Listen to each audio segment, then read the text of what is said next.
Salut tout le monde et bienvenue sur notre chaîne. Aujourd'hui, on plonge dans l'une des histoires les plus fascinantes et mystérieuses de la Bible, le songe de Jacob. Vous avez pas déjà entendu parler de l'échelle de Jacob. Mais que signifie vraiment ce rêve? Qui était Jacob? Et pourquoi cette vision a-t-elle eu un impact si profond sur l'histoire et la spiritualité? Restez avec nous, car on va décortiquer tout ça ensemble. Pour bien comprendre, il faut d'abord savoir qui est Jacob. Dans le livre de la Genèse, Jacob est le fils d'Isaac et de Rebecca et le petit-fils d'Abraham, le patriarche du peuple hébreu. Son nom même, Yaakov en hébreu, signifie celui qui supplante tout qui tient le talon. Dès sa naissance, il tenait le talon de son frère jumeau, Ésaü, comme pour annoncer la rivalité à venir. Jacob est souvent décrit comme un homme rusé, réfléchi, tandis qu'Ésaü est un chasseur impulsif et passionné. Cette opposition culmine lorsque Jacob, avec la complicité de sa mère, trompe son père Isaac, devenu aveugle, pour obtenir la bénédiction paternelle destinée à l'aîné. Ésaü, il avait déjà, auparavant, acheté le droit d'aîner son frère contre un plat de lentilles. Autant dire que les relations entre les deux frères étaient plutôt tendues. Après avoir volé la bénédiction, Jacob doit fuir la colère de son frère Ésaü, qui a juré de le tuer. C'est donc un homme en fuite, seul et probablement rongé par la culpabilité, qui entame un long voyage vers Haran, la terre de ses ancêtres, pour y trouver refuge et une épouse. C'est durant ce voyage, au cœur de sa solitude et de son incertitude, que se produit l'événement qui va changer sa vie. La nuit tombe, et Jacob, épuisé, s'installe pour dormir à la belle étoile. Il prend une pierre qui se trouve là, s'en fait un oreiller, et s'endort. Imaginez la scène, un homme seul, dans le désert, avec pour seul confort une pierre sous la tête, fuyant son passé et sans savoir ce que l'avenir lui réserve. C'est dans ce moment de vulnérabilité totale que le divin va faire irruption dans sa vie d'une manière spectaculaire. Et c'est là qu'il fait ce rêve incroyable. Il voit une échelle, ou plutôt un escalier, dressé sur la terre, et dont le sommet touche le ciel. Le mot hébreu sulame est unique dans la Bible, ce qui rend son interprétation complexe. Échelle, rampe, escalier. L'image est celle d'une connexion, d'un pont entre le monde terrestre et le monde céleste. Et sur cette échelle, des anges de Dieu montent et descendent. Ce n'est pas une vision statique. Il y a un mouvement constant, un va-et-vient incessant entre le ciel et la terre. Les anges ne font pas que descendre pour apporter des messages, ils remontent aussi, comme pour apporter les prières et les angoisses des humains. C'est une image puissante de la communication permanente entre Dieu et l'humanité. Mais ce n'est pas tout. Au sommet de l'échelle, ou à côté de Jacob, se tient Dieu lui-même, et Dieu lui parle directement. Il se présente comme le Dieu d'Abraham et d'Isaac, reliant Jacob à sa lignée et à la promesse faite à ses ancêtres. Il lui dit: la terre sur laquelle tu es couché, je la donnerai à toi et à ta descendance, est une promesse de terre, un thème central dans la Bible, mais il y a plus. Dieu lui promet une descendance innombrable qui se répandra sur toute la terre et, surtout, il lui fait une promesse personnelle et réconfortante: voici, je suis avec toi. Je te garderai partout où tu iras, je te ramènerai dans ce pays et je t'abandonnerai pas que je n'ai accompli ce que je t'ai dit pour Jacob. L'homme en fuite, seul et effrayé, ses paroles sont un baume incroyable.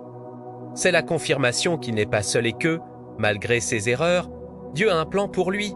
Au réveil, Jacob est transformé. Sa première réaction est la crainte, la prise de conscience du sacré. Il s'exclame certainement: l'Éternel est en ce lieu, et moi je ne le savais pas, que ce lieu est redoutable. Et ici la maison de Dieu, c'est ici la porte des cieux.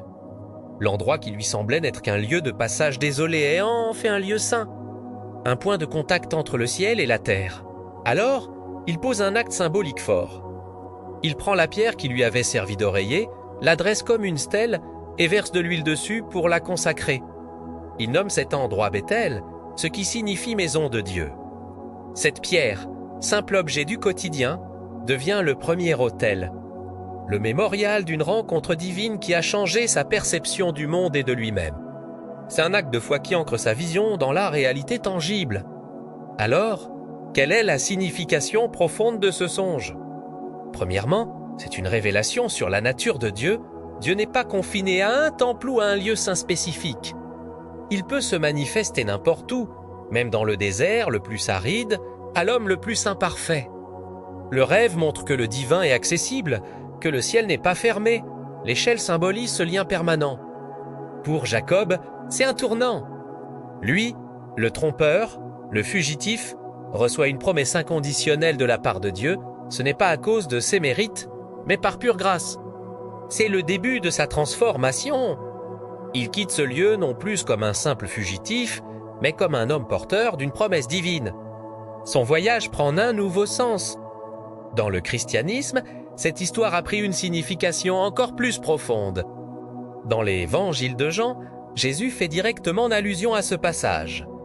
Lorsqu'il rencontre Nathanaël, il lui dit en vérité, je vous le dis.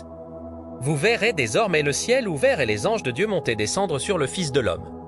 Jésus se présente ici comme étant l'Ohémim, l'échelle de Jacob. Il est le pont ultime entre Dieu et l'humanité, le médiateur parfait. Il est celui par qui le ciel et la terre sont réconciliés.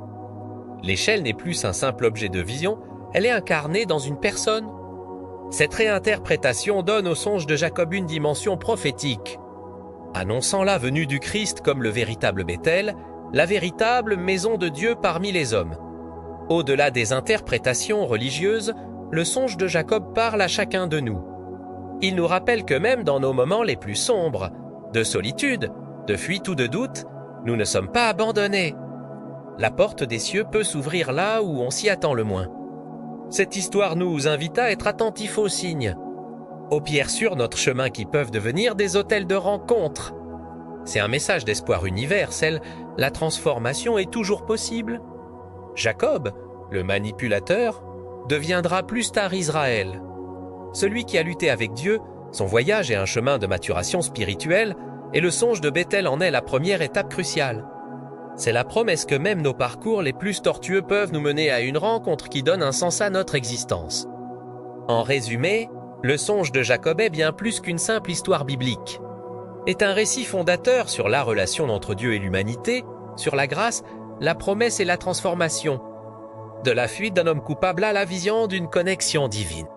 Cette histoire traverse les siècles pour nous rappeler que le sacré peut surgir dans l'ordinaire et que l'espoir est possible même au cœur du désert. Jacob s'est endormi en fugitif et s'est réveillé en porteur d'une alliance divine, transformant une simple pierre en un symbole éternel de la présence de Dieu est une invitation à chercher nos propres Béthel. Ces lieux de rencontre qui changent une vie. Voilà pour ce voyage au cœur du songe de Jacob. J'espère que cette analyse vous a plu et vous a éclairé. Quelle partie de l'histoire vous a le plus marqué? Y a-t-il d'autres récits bibliques ou mythologiques que vous aimeriez qu'on explore ensemble? Dites-le nous dans les commentaires, on adore vous lire. Si vous avez apprécié cette vidéo, n'oubliez pas de laisser un pouce bleu, ça nous aide énormément.